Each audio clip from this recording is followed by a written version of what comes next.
Voilà, ben c'est bien, vous avez l'air tous bien en forme, on a bien chanté. Vous êtes beaux, hein, j'ai trouvé. Je vous regardais tout à l'heure. C'est vrai? Personne n'a dit toi aussi, c'est dommage. Si. J'ai mis mes habits du dimanche, une belle cravate. Ouais. Vous la trouvez bien? Non? Bon, ceux qui la trouvent pas bien, faut pas vous décourager, hein. Le bon goût, ça s'apprend, hein. Donc, vous y arriverez. Voilà. Je me rappelais de la cravate parce que quand j'étais tout jeune converti, un jour j'ai dit à mon pasteur, j'ai dit que moi je voulais servir le Seigneur, et donc il s'est mis ça dans sa petite tête. Et puis quelques temps après, une fois il m'a dit, eh bien écoute, parce que dans le temps on avait toujours une réunion le dimanche après-midi. Il m'a dit dimanche après-midi, eh bien comme ça tu conduis les chants. Ah ben alors j'étais content, je dis ça y est, je vais commencer à faire quelque chose, ouais. Et puis après, il me rappelle, il me dit, tu mets une cravate, hein? Et moi, je n'avais pas de cravate. Et c'est pas parce que j'avais pas de cravate, c'est parce que j'aimais pas les cravates.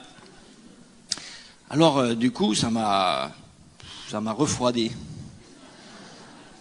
Je dis, ouais, la cravate, pourquoi? Et alors, j'hésitais, je dis, est-ce qu'il faut que je me soumette à un truc comme ça? Et puis après, le Seigneur m'a dit, mais écoute, tu dis que tu veux servir. Et si sur un détail comme ça te suffit déjà pour te freiner, alors t'es mal parti. Bon, j'ai dit, ben, je mettrai une cravate. Et puis après, petit à petit, je me suis habitué à mettre une cravate. Et maintenant, j'ai une cravate ou j'ai pas de cravate, ça me fait rien. Je peux rester, bon, la nuit, je l'enlève, hein, mais sinon, mais ça me gêne pas. Je veux dire, une cravate ou pas de cravate, ça me gêne pas, hein. Je suis allé une fois, j'étais avec Brigitte en Roumanie un jour, et le frère là-bas m'a expliqué qu'il y a beaucoup d'églises chez lesquelles la cravate a un symbole de mondanité. Enfin, pas seulement la cravate, hein, les bijoux, l'or, etc. Mais pour eux, c'est le summum de la mondanité. Un chrétien qui porterait une cravate, ah là, il est dans le monde. Il a fait un compromis. Enfin, c'est même plus un compromis. Il est passé de l'autre côté, quoi. Hein. Donc vous pouvez pas rentrer dans l'église avec une cravate, et alors encore moins bien sûr monter sur l'estrade ou prêcher. Là-bas c'est terrible, c'est terrible. Alors bon, c'est pas facile de justifier ça bibliquement. Alors quelqu'un a quand même trouvé que les cravates c'est coupé comme ça en pointe vers le bas, ça désigne le bas, l'enfer. Bon, c'est un argument, hein, mais enfin il vaut ce qu'il vaut, hein. Alors dans certains endroits c'est le contraire. On ne pourrait pas monter sur l'estrade sans avoir une cravate. Parce qu'alors là, à ce moment-là, si on n'a pas de cravate, c'est qu'on est en train de déroger à la dignité de la chair, et puis on traite Dieu à la légère, etc. Vous voyez, c'est pour dire que avec le même souci d'honorer Dieu, on arrive à des comportements complètement différents. Et ce qui est rigolo, c'est que c'est en fait la même motivation qui conduit à deux comportements complètement différents. Quand j'étais gamin, je me rappelle, on avait ce qu'on appelait les habits du dimanche. Hein? Ceux qui sont au moins aussi vieux que ce beau jeune vieillard que Samuel, eh bien se souviennent que dans le temps, on avait les habits du dimanche. Et alors les habits du dimanche, c'était les habits du dimanche. Ils étaient dans l'armoire, ils étaient pendus, et on les aurait jamais mis un autre jour que ça. Et puis si dans l'après-midi du dimanche, on devait faire quelque chose un petit peu de salissant ou quoi, bah vite, il fallait se changer et on les enlevait. Alors, ce qui fait que pour les enfants, par exemple, eh bien, évidemment à ce rythme, ils s'usaient pas beaucoup, hein. Comme on les mettait rarement et qu'il fallait rien faire avec, ils s'usaient pas. Alors, ils se transmettaient quand on avait plusieurs garçons, par exemple plusieurs filles, on se les transmettait. Et quelquefois qu'il y en a un qui grandissait trop vite, alors il avait des pantalons un peu comme ça, ce qu'on appelle à feu de plancher, quoi. Mais bon, c'était bien, ça sentait la naphtaline, tout ça, c'était super. Et c'était une époque, et c'était des coutumes, c'était des traditions, mais dans l'Église, on avait aussi des traditions comme ça, avec souvent le sentiment que ce qu'on fait, ce qu'on vit, c'est un petit peu le résultat de « ainsi a dit l'Éternel ». On aurait été incapable de justifier quand et pourquoi, d'où ça sort. Mais il nous semblait que faire autrement, ça aurait été vraiment méconnaître. Hein. Alors, je réfléchissais depuis un temps à toutes ces questions, tout ce qu'on appelle l'éthique. L'éthique, c'est-à-dire, c'est l'ensemble des principes qui régissent notre comportement. Et il faut bien rappeler que l'évangile, le christianisme n'est pas une éthique. Mais de l'évangile découle une éthique. Hein. C'est-à-dire que l'évangile n'est pas un style, c'est pas un style de vie, c'est pas un style de comportement. Mais parce qu'on croit en Dieu, parce qu'on croit en Jésus et parce qu'on s'est donné à Jésus, alors de cette position que nous avons et surtout de cette relation que nous avons à Jésus, alors il va découler qu'il y a des choses que nous accepterons de faire et puis d'autres que nous ne ferons plus. Déjà de toute façon parce que nous ne les aimons plus. Et la question, c'est de se dire, hein, est-ce qu'on peut déterminer par la Bible ce qui est bien, ce qui est légitime et ce qui n'est pas légitime? Est-ce que la Bible parle de tout? Et à mon avis, je dirais oui. Je dirais oui. Vous voyez, dès qu'on parle d'éthique, il y a deux dangers. Comme toujours, presque, il y a deux extrêmes opposés. Alors, il y a un extrême, c'est le légalisme. Le légalisme, c'est le code de tous les tu feras pas, tu feras, c'est interdit. Ouais, c'est des codes comme ça.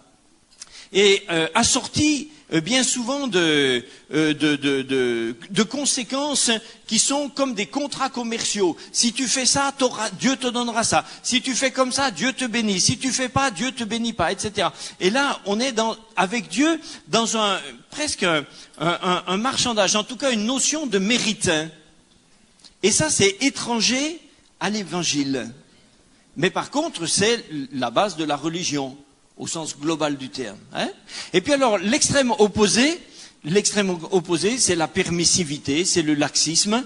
Et on peut aussi trouver après, pour ça, des tas de versets bibliques.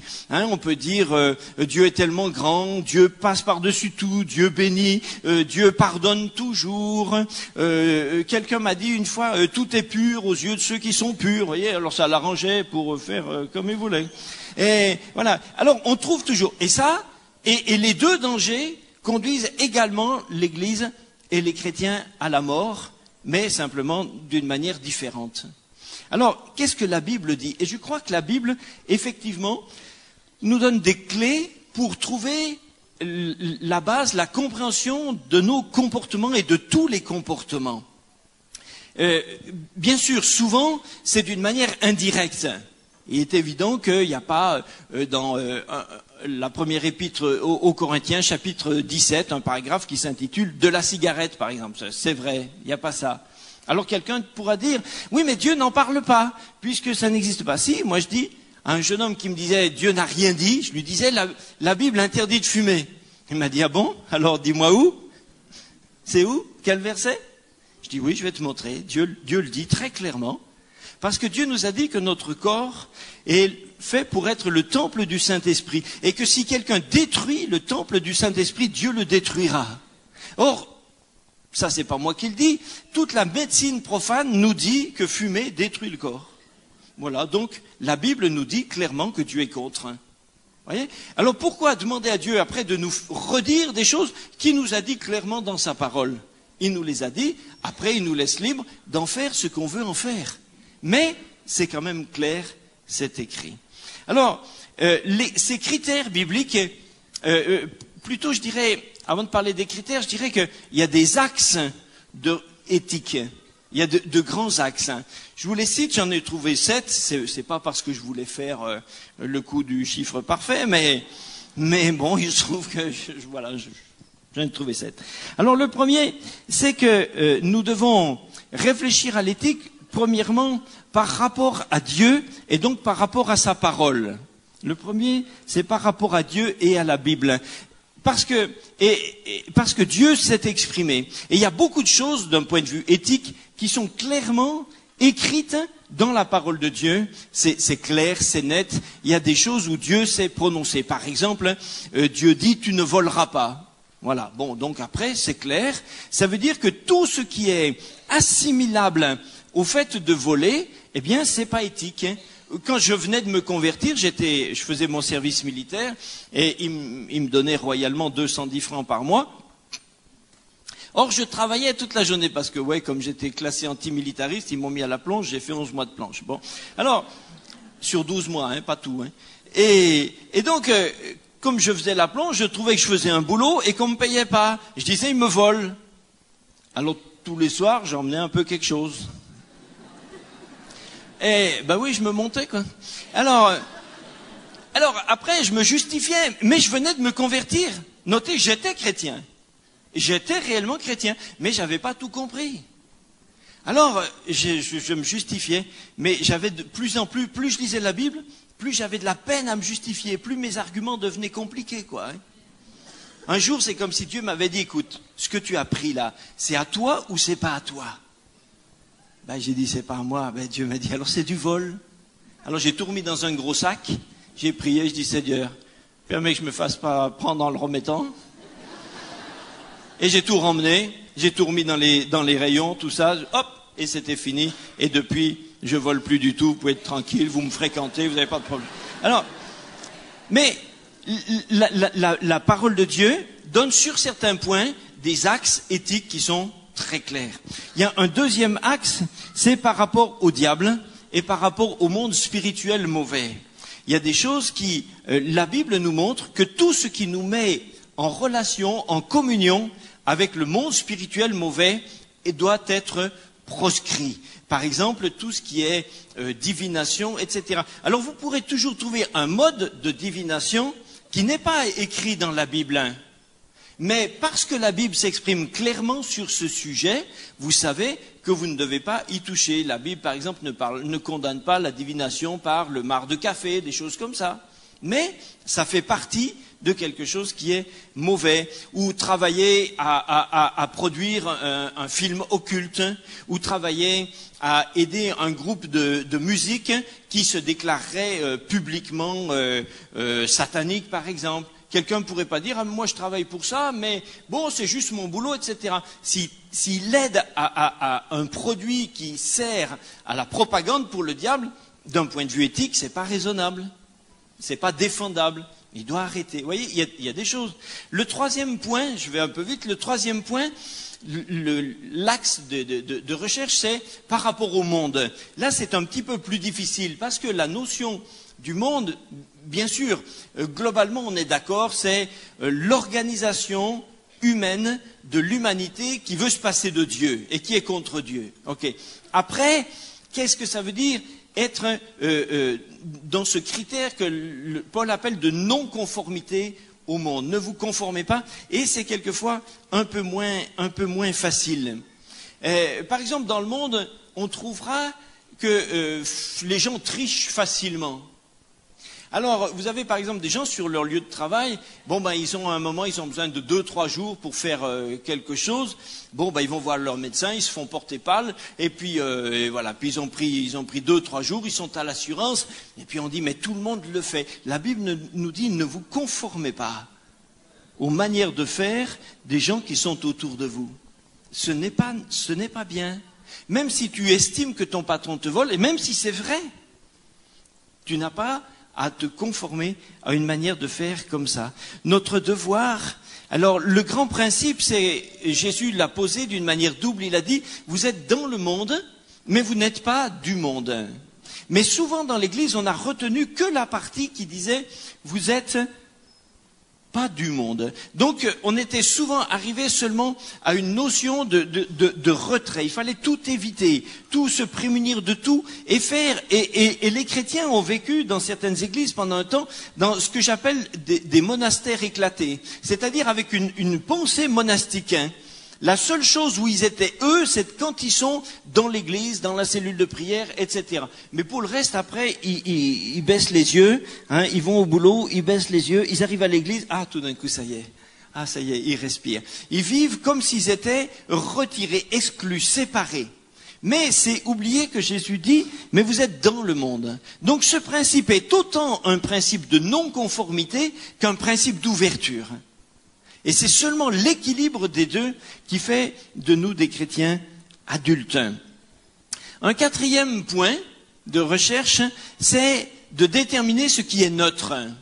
Parce qu'il y a des choses qui sont neutres. Je sais bien qu'il y a des chrétiens qui ont tendance des fois à tout spiritualiser, mais il y a des choses qui sont neutres. L'apôtre Paul définit ça en disant « tout est permis, mais tout n'est pas utile ». C'est évident que quand il dit « tout est permis », c'est à l'intérieur de toutes les choses qui ne sont pas du péché et qui ne sont pas opposées à Dieu. C'est clair, c'est dans le contexte. Tout est permis, mais tout n'est pas utile. Alors là-dedans, il y a toutes les choses qu'on a le droit de faire. Et puis, je sais pas, vous avez, par exemple, quelqu'un dira, est-ce que bibliquement, j'ai le droit de jouer à la pétanque? Alors, c'est une question, pour certains. Mais, donc ça, c'est neutre. C'est neutre. Maintenant, si ça devient une telle passion que tu négliges ta femme, tes enfants, et que tu penses plus qu'à ça, que ça te fait louper le culte, etc. À ce moment-là, c'est pas la pétanque qui est en cause, c'est ta façon de vivre avec, Voilà. Donc, vous savez, un jour, tiens, une petite anecdote. Une fois, je jouais à la pétanque, et puis avec des amis chrétiens, et puis je tire et je fais un carreau. Alors, l'autre me dit, ah, dis donc. Et en rigolant comme ça, j'ai dit, ouais, mais j'avais prié avant. Alors le chrétien qui était en face, avec qui je jouais, il était outré, il dit, ouais, c'est pas juste, t'as pas le droit de prier pour ça. Moi, je dis, écoute, soit j'ai le droit de jouer à la pétanque, et j'ai le droit de prier pour ça. Ou alors, si j'ai pas le droit de prier pour, c'est que ce que je fais est pas légitime. Alors il dit, ouais, mais alors comment on va faire? C'est celui qui prie le mieux? Ah, ben je dis, prie, tu vois. Bon, c'est un peu pour rigoler. Alors, le cinquième axe de la recherche, de la compréhension de l'éthique, c'est qu'est-ce que ça change pour moi? C'est par rapport à moi-même. Par rapport à moi-même. Ça inclut l'examen des conséquences de mes comportements sur moi. Par exemple, sur ma santé, etc. Je prends un exemple. Quelqu'un peut être quelqu'un de très très actif et tout ce qu'il fait, et il fait beaucoup de choses, peut-être même beaucoup de choses pour le Seigneur, mais tellement que sa vie est déséquilibrée, il prend pas jamais le temps de se reposer, etc. Et finalement, il compromet sa santé. Alors, est-ce qu'on peut dire maintenant que globalement son éthique de vie est bonne? Non, quoique tout ce qu'il fait en soi est bien, tout ce qu'il fait est bon. Mais il y a un moment où c'est pas bien, parce que Dieu nous a donné à chacun une gestion, un capital vie, un capital santé. C'est à nous de le faire fructifier. C'est à nous de le gérer avec respect, puisque cette santé, ce corps ne nous appartient pas. Puisqu'il ne nous appartient pas, on n'a pas le droit de gaspiller. C'est comme quelque chose qui nous est confié. C'est comme quelqu'un qui, dans un magasin, on lui confie la caisse. Il a une dame qui tape les articles. La caisse, on lui a confié, mais c'est pas elle. Elle n'a pas le droit de prendre et puis de dilapider. Ah, mais c'est ma caisse. Tu vas voir comment tu vas te faire. Alors, si nous, on gaspille notre santé, on dit, ah, mais c'est ma santé, c'est mon corps. Dieu dit non, pas du tout. Je te l'ai confié pour que tu la gères comme il faut. C'est pas à toi. Alors, gère tes biens comme il faut. Vous voyez, donc, ça suppose aussi une recherche éthique. Ça veut dire aussi qu'on doit être asservi par rien. Paul définit ça en disant, je ne me laisserai asservir par quoi que ce soit. Tout est permis, mais tout n'est pas utile. Mais il ajoute, mais je ne me laisserai pas asservir. C'est-à-dire qu'il y a des choses qui en elles-mêmes peuvent être neutres, mais qui peuvent devenir, pour moi, des ficelles. Je peux finir par être ligoté. Je vais vous donner un exemple personnel. Moi, j'aime bien le café, par exemple. Et donc, mais un jour, il y a longtemps, une fois, je me suis demandé, mais est-ce que je suis libre? Parce que je relisais ça, je me disais, est-ce que je suis libre de tout dans ce que je vis? Et tout d'un coup, j'ai repensé au café. Je me suis dit, est-ce que je suis libre? Alors, de temps en temps, rarement, mais de temps en temps, je fais un mois sans café. Je décide, je fais un mois. Pas de café, pas d'alcool. C'est pas une cure de désintoxication, attendez, je m'explique, Mais même le peu que j'en bois, je veux dire de l'alcool, eh bien, de temps en temps, je fais un mois, pas de café, pas d'alcool. Et puis, au bout de 2-3 jours, je m'aperçois que j'y pense même plus. Et puis comme ça, après, je suis tranquille, je sais que je suis libre avec ça. Hein? Et le mois suivant, je bois le double. Non, je bois pas le double. Non, mais je veux dire, je veux pas. Pourquoi est-ce que les dépendances c'est important? Parce que, par définition, on ne peut pas avoir de l'autorité en étant dépendant. Chaque point de notre organisation personnelle, chaque point qui fait de nous quelqu'un de dépendant, de non libre, est quelque chose qui grignote sur l'autorité de la personne. Donc il faut faire bien attention à ça. Le 6e axe de recherche, c'est par rapport maintenant au prochain. On avait vu par rapport à moi-même, et c'est par rapport au prochain. Ce que je fais, est-ce que ça a des conséquences sur les gens qui m'entourent? Or, ça, il me semble que c'est évident que toute l'éthique chrétienne est une éthique de relation avec son prochain.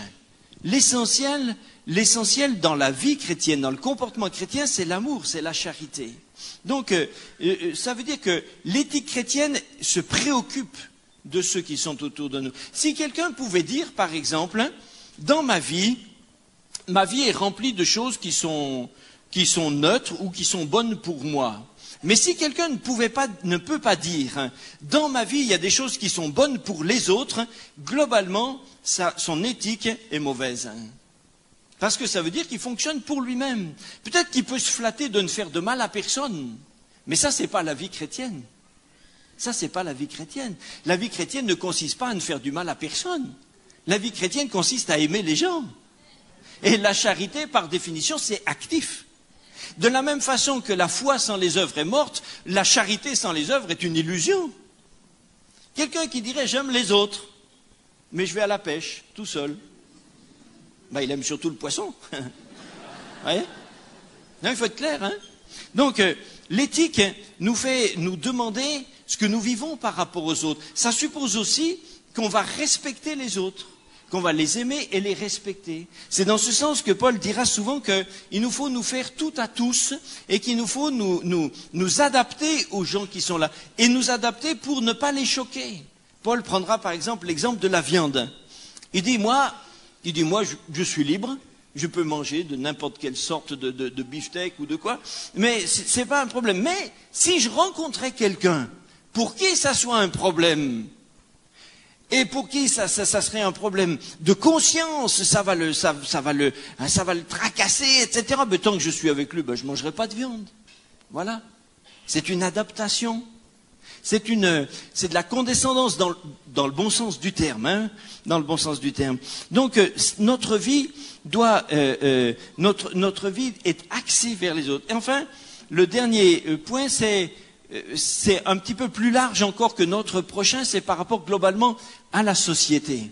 C'est-à-dire que l'éthique chrétienne implique aussi des questions par rapport à l'ensemble de la société. Ce sont des questions peut-être plus politiques, plus sociales, mais qui existent quand même. Ça veut dire par exemple que un chrétien qui va pique-niquer quelque part et qui laisse par terre sur l'aire de l'autoroute, par terre dans la pelouse, ses papiers gras, moi je trouve que c'est pas un geste chrétien.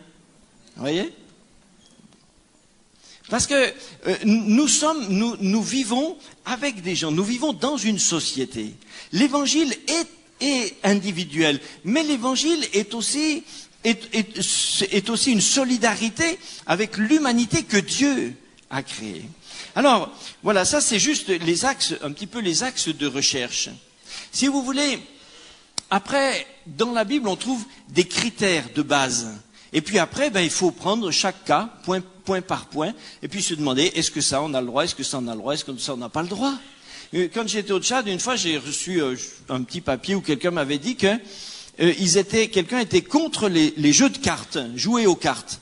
Attendez, pas les cartes, pas les tarots pour faire de la divination, etc. Non, le bon vieux jeu de belote, là, le jeu de 32 cartes, quoi, pique, carreau, trèfle, cœur, etc., quoi, c'est tout d'ailleurs. Et quelqu'un m'a dit, non, Dieu est contre, c'est mauvais, Dieu est contre. Et avec des documents sur l'origine, etc. Bon, j'étais sceptique. Alors je suis allé au centre culturel à Djamena, on avait un truc, il y avait des grandes bibliothèques avec des encyclopédies en 20 volumes, etc. Et j'ai cherché tout ce que je pouvais trouver sur ça. Et je suis arrivé à la conclusion que cette interdiction n'est pas juste. D'abord parce que les personnes qui ont écrit le document sont pas forcément très bien renseignées et que de toute façon personne ne peut remonter avant le XIIIe siècle pour savoir d'où viennent les jeux de cartes et que même si sur certaines cartes il y a écrit des noms qui sont des noms qui peuvent être des noms tels que ceux qu'on trouve dans la Bible, il y a David, etc. Mais il y a aussi beaucoup d'autres qui n'ont rien à voir et parce que même si l'origine de ce jeu peut avoir des origines bizarres, ce qui en fait dans l'éthique, c'est ce qu'on fait avec. Hein. Et moi, je suis arrivé à la conclusion que ça me gêne pas de faire avec mon papa et ma maman une belote. J'aime pas jouer à la belote, mais quand je vais chez eux, ils aiment bien. Alors, on fait une belote, ça leur fait plaisir. Je me fais à eux, vous voyez.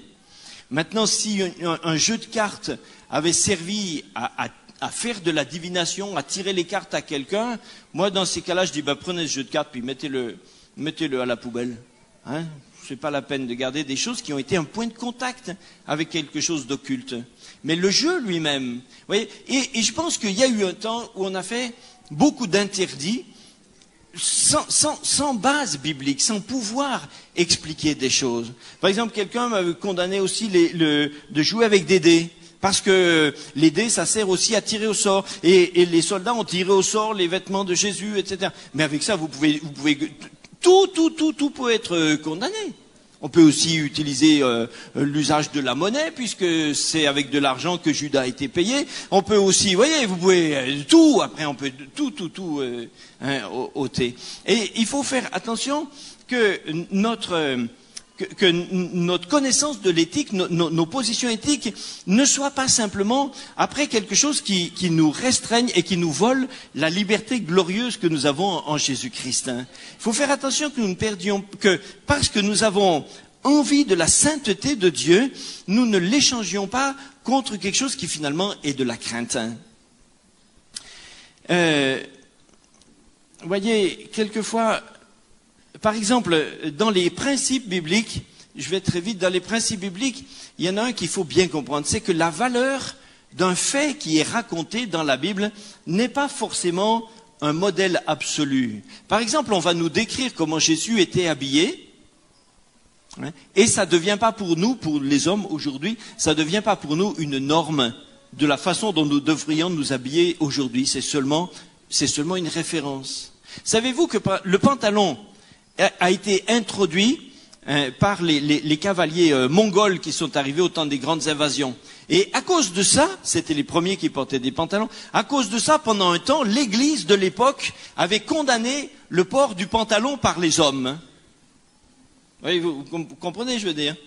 Aujourd'hui, il y a eu un temps où l'Église condamnait le port du pantalon par les femmes, parce que c'est seulement un vêtement d'homme. Mais il y a eu une époque où c'était le contraire. Donc, qu'est-ce que la Bible dit? Revenons à la parole de Dieu. La Bible dit que la femme ne porte pas un vêtement d'homme, que l'homme ne porte pas un vêtement de femme. Mais dans le contexte, ce qui est écrit, ce que Dieu condamne, c'est le fait de l'inversion sexuelle. C'est le travestissement. Et donc, ça évidemment, c'est une opposition à Dieu. C'est même une révolte absolument, une des révoltes les plus fondamentales qu'il y ait contre l'ordre que Dieu a créé le premier jour. Mais si aujourd'hui un vêtement est un vêtement qui peut convenir à un homme et à une femme, alors je vois aucun inconvénient. Maintenant, je dirais que dans notre société qui perd ses valeurs, qui perd la compréhension de ce qui est masculin, féminin, je dirais qu'il faut que nous encouragions aussi vraiment les hommes à être des vrais hommes et les femmes à être clairement, visiblement, des vraies femmes féminines. Je dirais que si une fille, par exemple, qu'une fille porte un pantalon, ne me gêne pas du tout. Mais si une fille me disait, je ne peux porter que ça, je dis peut-être que tu as besoin d'un petit peu de guérison dans ta compréhension de ce qu'est ta féminité. Parce qu'il y en a qui ne peuvent porter que ça. Donc je pense que là, elles ont quelque chose à régler. Mais c'est un problème, c'est une question qui est intérieure. C'est une question de relation avec elle-même, plus qu'une question d'éthique. Vous voyez, je me souviens quand on était jeune converti, par exemple les instruments de musique, on avait une vision des instruments de musique qui était très très rétrécie. L'instrument de musique de la Bible, hein, de l'Église, pour nous à cette époque-là, c'était le piano, l'orgue, ou alors l'harmonium, hein, il fallait pomper comme ça. Hein. Alors ça, c'était des instruments sacrés. Tout le reste, c'était pas digne de figurer dans l'église. Alors l'après-midi, aux sous-réunions de l'après-midi, on a commencé à introduire la guitare. Mais la guitare sèche, attention. Hein. Dès qu'un instrument était électrifié, c'est le diable qui passait dans le courant. Hein. Mais je caricature, mais ça veut dire quoi? Ça veut dire qu'on a quand même réussi à évoluer. Et par exemple, la batterie, alors si une batterie, je parle pas de celle de la cuisine, là, la batterie, là, celle-là, là, la batterie, comme ça, sur l'estrade, eh ben, on imaginait que c'était directement le diable qui jouait lui-même, hein. Ça, c'était impensable, impensable. Et on a mené, à certains moments, je me rends compte qu'on a mené des combats d'arrière-garde à propos de valeurs qui n'avaient rien à voir avec la Bible, qui n'étaient que le reflet de nos cultures et de nos traditions. Et je pense que si, à une certaine période dans l'Église, la batterie représentait réellement, absolument, l'esprit de la mondanité, on avait raison de ne pas en mettre. Parce qu'on allait choquer tout le monde inutilement, donc c'était bien de ne pas en mettre. Mais c'était bien aussi de libérer tout le monde de cette fausse vision et de pouvoir progresser. Vous voyez, le grand problème de tout ce qui est éthique, c'est que la culture varie. Et ça, quelque part, facilement, ça fait peur. Parce qu'on aimerait bien toujours avoir des codes qui soient des codes stricts, qui soient écrits avec comme des règlements intérieurs, quoi. C'est interdit c'est interdit, vous en avez le droit, vous n'avez pas le droit, etc. Et dès qu'on dit que ça varie, alors on ne s'y retrouve plus, comment on va faire? Et chacun va penser comme il veut, etc. Non, on ne va pas penser chacun comme on veut. On va chercher ce que la parole de Dieu dit. Et on va voir ce que ça procure, ce que ça fait. Il y a des choses qui varient. Il y a eu un temps où, par exemple, quand une jeune femme portait à la cheville une petite chaînette comme ça, il y a eu des périodes, des pays où cette petite chaînette était un signe d'homosexualité, dans certaines périodes. Et puis après, dans d'autres périodes, ça n'a plus cette valeur. Donc si vous vivez dans une période et dans un lieu où cette chaînette a ce sens-là, c'est évident qu'un chrétien ne peut pas la porter. Parce qu'il ne peut pas s'afficher volontairement comme se réclamant de ce milieu. Mais si vous êtes dans un pays qui en est exonéré, eh bien alors à ce moment-là, c'est pas un problème de le mettre, c'est des choses qui changent. Alors c'est vrai que ça rend certaines choses difficiles, mais il nous faut chercher dans la Bible et on va trouver ce que la Bible dit. Reconnaître cette évolution, c'est reconnaître que la musique a évolué. Et là, je pense qu'il y a quelque chose qui est difficile. Parce que notre souhait à chacun, en tant que chrétien, c'est de glorifier Dieu.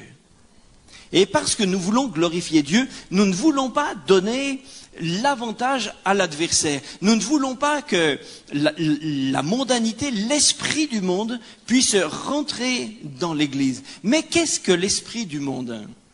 Par exemple, au niveau de la musique, aujourd'hui on a des discussions, et c'est une bonne chose, parce que ce sont ces débats, ces discussions qui nous font réfléchir et qui nous obligent à confronter nos idées, nos points de vue, et qui nous aident à les préciser. Par exemple, au niveau des groupes de musique, il y a des gens qui, aujourd'hui dans l'Église, se disent, mais ça a tellement évolué que, c'est vrai, ça fait peur. Ça fait peur.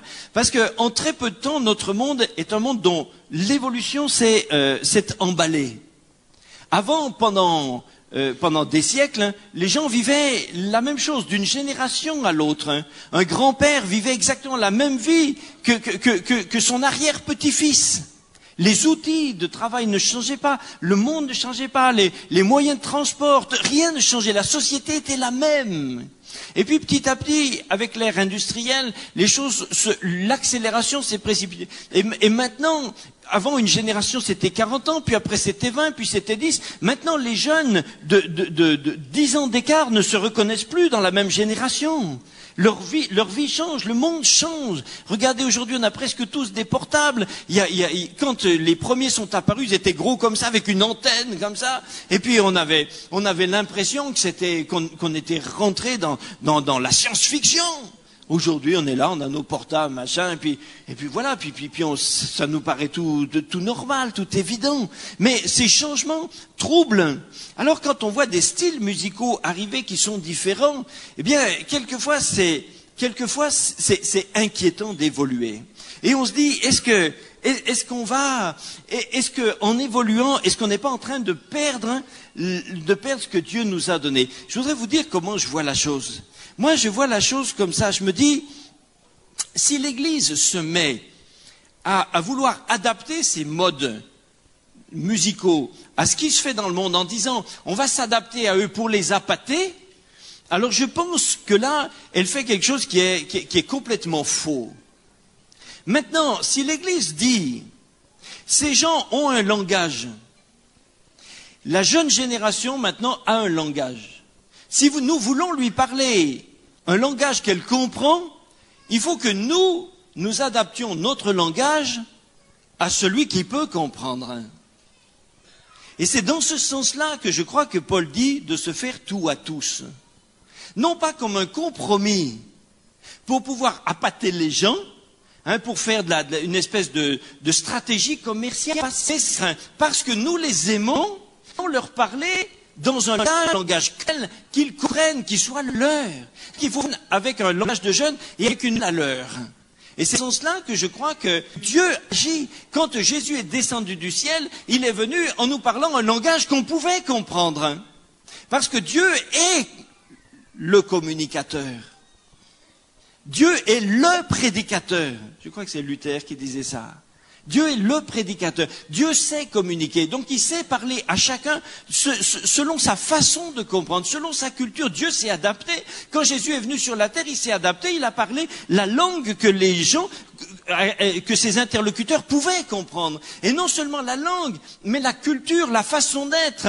Il savait que la pensée et la culture hébraïque était une culture concrète, une culture d'image. C'est pour ça que Jésus leur a parlé en paraboles. Et il leur a parlé avec des paraboles, des images qui étaient les siennes. Il a fait l'effort de s'adapter à eux.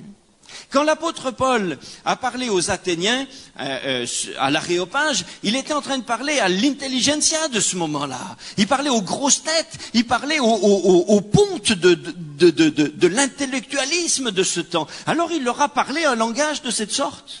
Relisez le discours de Paul à Athènes, c'est pas du tout les mêmes discours que Paul prononce aux autres. Il leur dit, il parle de Dieu en disant, Dieu en qui a le mouvement et l'être, ce sont que des abstractions. C'est des choses très abstraites, très, très difficiles à comprendre, mais dans lesquelles ces gens-là, ces intellos-là, eux, baignaient là-dedans comme poissons dans l'eau. Paul s'est adapté. Et je crois que le Saint-Esprit nous amène à nous adapter à chaque personne à qui nous devons parler. Si je prêche à un auditoire d'étudiants dans un campus, je ne leur parle pas comme si je parle à des gens dans une campagne quelque part. Quand je parlais en Afrique, je me suis rendu compte qu'il fallait que je m'adapte. Quand je suis arrivé en Afrique, j'ai fait quelquefois des messages que je fais en France. Les gars me regardaient comme ça. Surtout, par exemple, l'humour. J'ai dû adapter l'humour. Des choses que j'ai fait qui font rigoler ici, dans le style, les gars m'ont regardé, ils n'ont même pas compris que je voulais les faire rire, vous voyez. Alors c'était dangereux parce qu'après ils le prenaient au premier degré, j'ai vite arrêté. Alors après j'ai regardé comment j'ai vécu avec eux, j'ai regardé comment ils vivaient, j'ai découvert de quoi ils rient. Ah, quand j'ai compris de quoi ils riaient, alors après je pouvais les faire rire. Mais j'ai dû faire un effort pour m'adapter. Je prêche pas pour faire rire. Mais quelquefois, je sais que si on détend quelqu'un, quand il est bien détendu, hop, après ça passe mieux. Hein? Voilà. Donc il faut s'adapter, il faut travailler. Et il faut travailler avec toutes les générations dans les langages qui leur parlent. Donc c'est pour ça que je voudrais dire que l'éthique n'est pas une science exacte comme les mathématiques.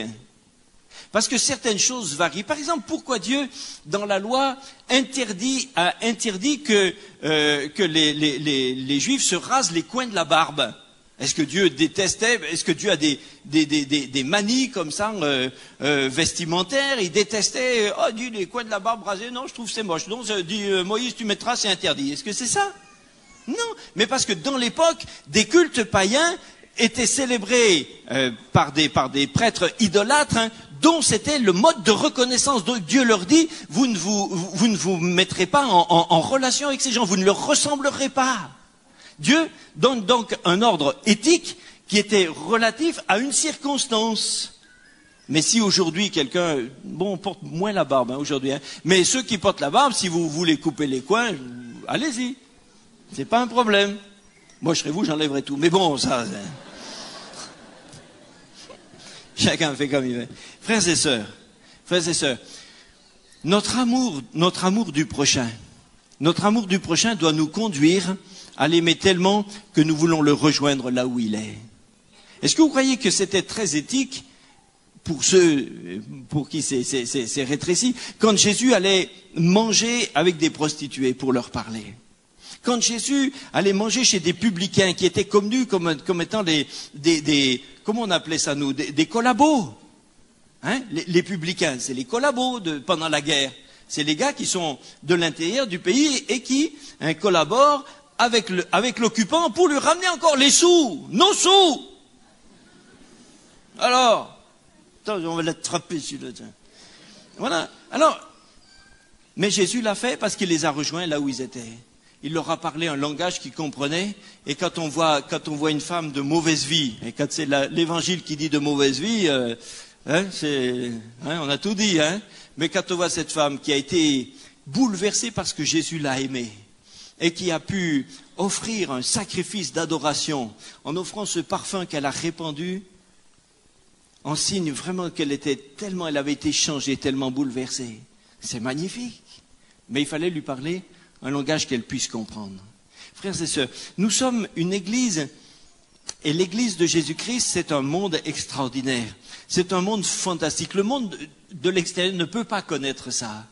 Nous devons pouvoir montrer au monde une foule de gens qui s'aiment, dans lesquels il y a des riches, des pauvres, des jeunes, des vieux, des cultivés, des pas cultivés, des malins, des moins malins. Il y a de tout au milieu des beaux et des pas beaux. Il y a de tout. Et nous nous aimons. Et nous sommes de peuples, de races différentes, de cultures différentes.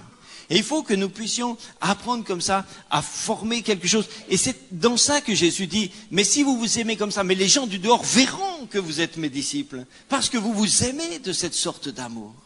Alors, dans le monde, il y a beaucoup de difficultés entre les générations. Et il ne faut pas que nous ayons des difficultés entre les générations. Il faut que nous nous aimions les uns les autres. Il faut que chacun nous apprenions ce que veut dire concrètement, bibliquement, se faire tout à tous. Ce qui n'est pas un compromis. À condition que c'est pas un compromis, c'est pas une trahison. Mais c'est un effort pour aimer l'autre. Moi, quand quelquefois j'ai fait de la radio, je choisis des morceaux pour passer entre les petits bouts de prédication que je faisais. La dernière question que je dois me poser si je fais de la radio, c'est quelle musique j'aime? Ça doit être le dernier de mes soucis. C'est pas quelle musique j'aime, c'est avec quelle musique je vais pouvoir parler à ceux qui m'écoutent. Et si je peux leur parler par une musique que moi j'aime pas, mon seul devoir c'est de passer cette musique-là.